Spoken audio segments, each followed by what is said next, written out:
Next paragraph is on formal logic. All right, Aristotle, an ancient philosopher, was one of the first to discuss syllogisms. In prior analytics, published around 350 BCE, Aristotle outlined the basic form of syllogism, which represented the earliest branch of formal logic. Okay, so Aristotle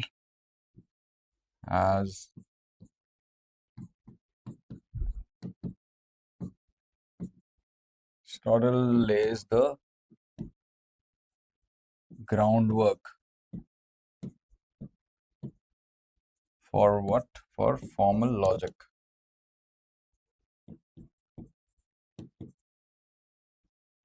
For Aristotle, logic revolved around deduction. Okay. Logic for Aristotle revolved around deduction. Can we deduce things? Okay. Speech in which certain things have been supposed, something different from those supposed, results of necessity because of their being so. Well, thankfully, I have read the passage before. This is not really pertinent.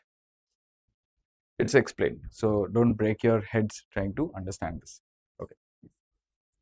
If that sounds confusing, which it is, that's ancient philosophy for you. Let's break it down.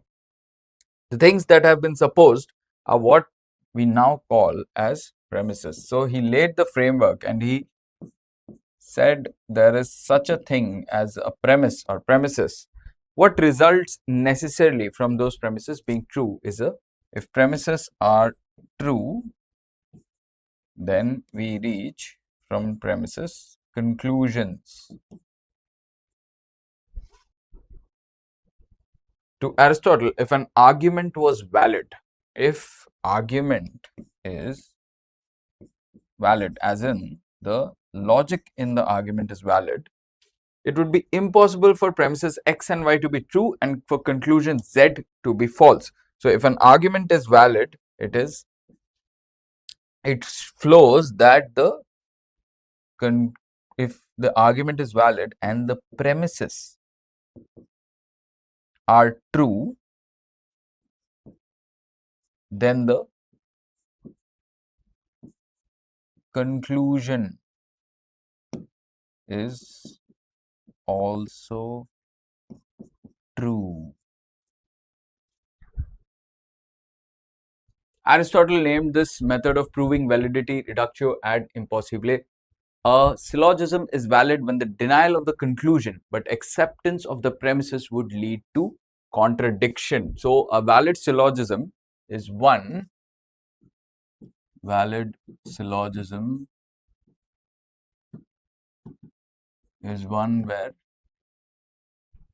it's just the same thing that is being reiterated, guys.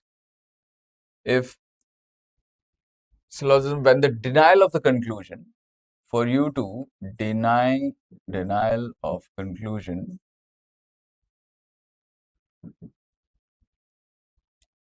but acceptance of premise. You could denying the conclusion but you're accepting the premise. This is a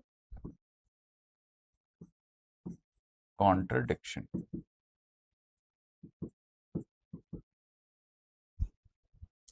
It's the same thing. It's the same thing being said that if the premises are true, the conclusion has to be true if the argument is valid. Okay. Aristotle divided syllogistic propositions into four different categories. Universal affirmative, we have category 1, universal. There are 4 different categories of syllogistic propositions. Particular affirmative, universal negative, and particular negative. These are the 4 kinds given by Aristotle. A universal affirmative syllogistic sentence. Examples are given for all 4. All humans need food. Is a universal affirmative syllogistic sentence. A universal means for all, affirmative need food as in positive. Okay. A particular affirmative syllogistic sentence. Some birds can fly. Particular, therefore some. Affirmative, can fly. Okay. A universal negative syllogistic sentence. Instead of all, we come to now no dogs are cats.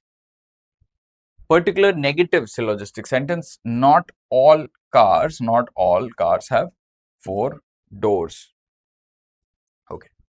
During the rise of modern formal logic, German philosopher Gottlob Frege refined Aristotle's syllogistic theory through the addition of non-categorical syllogisms. From here, now we come to this is what we call as categorical syllogisms, and then we here we have non-categorical syllogisms. All right. These are syllogisms that rely on premises and can be hypothetical, or which include disjunctions like or. The hypothetical form of syllogisms can be traced back to Stoic philosophy, but modern philosophers tend to attribute the theory to Frege. In the 19th century, British philosopher and economist John Neville Keynes also helped make non-categorical syllogisms popular. Popularized by J.N.K. Okay. Here's an example of a hypothetical syllogism. What does a hypothetical syllogism look like? It is sunny tomorrow. If it is sunny tomorrow, I can go running. There's a hypothetical situation, right? If it tends to be sunny, I will go running. I can go running. It is sunny, therefore I can go running. Not that I have, I can go running. Here's an example of disjunctive syllogism.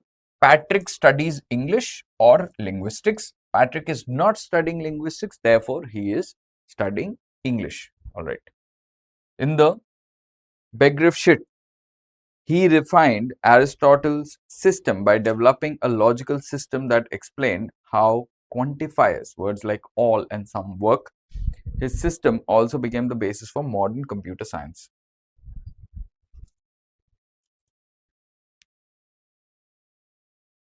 He refined Aristotle's, he meaning Mr. Frege here. Okay. Frege refined Aristotle's system by developing a logical system that explained how quantifiers, when we have numbers, all and some, work. His system also became the basis for modern computer science. The theory for modern computer science comes from formal logic. 73. Question number 73. Select the appropriate option to fill the blank. In the line, Aristotle outlined the basic form of syllogism. In paragraph 1, the writer means that Aristotle dash the topic. Basically, what is being asked here is, what is, when you say something like that he outlined the basic form of syllogism, what does it really mean? It's quite simply a meaning question. Shared an introductory insight on. While he was the first, so yes, introductory sounds very appealing, but it's not just an insight. He laid the groundwork. He laid the framework under which these things have to operate. So it was more than just an insight, right? So A is out. Paraphrase features of. To paraphrase is to quote somebody else. That's not what he did. He invented something completely new. Wrote a detailed discussion on. It's not a detailed discussion. He outlined the framework. Presented the main aspects of. That's what he did. He presented the singular main aspect of how syllogisms can work and laid the groundwork for it. The writer's use of an exclamation mark in the line, that's ancient philosophy for you. From paragraph 2, what is the most likely tone this indicates? So in that line earlier, if you remember, what did he do? He gave a very confusing line and then says, if that sounds confusing, that's ancient philosophy for you. What is the point of writing this? That's ancient philosophy for you. What is the tone? Derogatory? No. It's not making fun or not being, not putting it down. Humorous? Yes. Humor. It is an attempt at humor, right? That's the presentation in which it is given. Sarcastic? No. It's not being sarcastic. Provocative? Absolutely not. Not creating any kind of provocation. Select the option that is true for both 1 and 2 below according for paragraph 3. Which of the statements are true and which of the statements are not? And then you evaluate the options. So first, our job is to see if the statement is true or not according to the paragraph. The conclusion is the main feature of a premise. No. Conclusions and premises are connected, but they can be independent in the sense that a conclusion is derived from a premise, but it's not the main feature of a premise, right? So this is out. Premises need to be proven true for a conclusion to occur. For a conclusion, we looked at it. For a conclusion to be considered true, the premises need to be proven true. So 1 is true, but 2 is false. No, 1 is false, but 2 is true. Both 1 and 2 are true. No, 1 is false. 2 is true, okay, but 1 cannot be inferred from this text. That's right. 1 is true, but 2 cannot be inferred from the text is incorrect. 1 is not true. Select the option that substitutes the underlined word correctly in the given line. There are syllogisms that rely on premises being hypothetical. Okay. Hypothetical. What is the synonym for this? The simple question of what is the synonym asked in a convoluted manner. Okay. Conjecture. That's a synonym for hypothetical. Conjecture. Doubt, skepticism, often in terms of, it's really a clean synonym of hypothetical actually. Conjecture is theorizing basically. Climactic, this is to do with climate, so no. Conciliatory, absolutely not. This also doesn't make sense. Corroborative, also not, because corroborative is to agree, right? Select the option that uses a quantifier as mentioned in the last paragraph. The quantifier, if you remember, was to do with all or some, basically numbers, quantity, quantifiers, right? We saw a lot of birds at the sanctuary. Makes sense. Number, a lot, right? The sanctuary is located beyond the city walls. There are no numbers here. B is out. The birds migrate to the sanctuary in March. Again, no numbers here. How many birds is basically what a quantifier would have been. We planned the trips to the bird sanctuary. Again, no quantifiers here. A lot of birds is the quantifier because we are talking about the number of birds.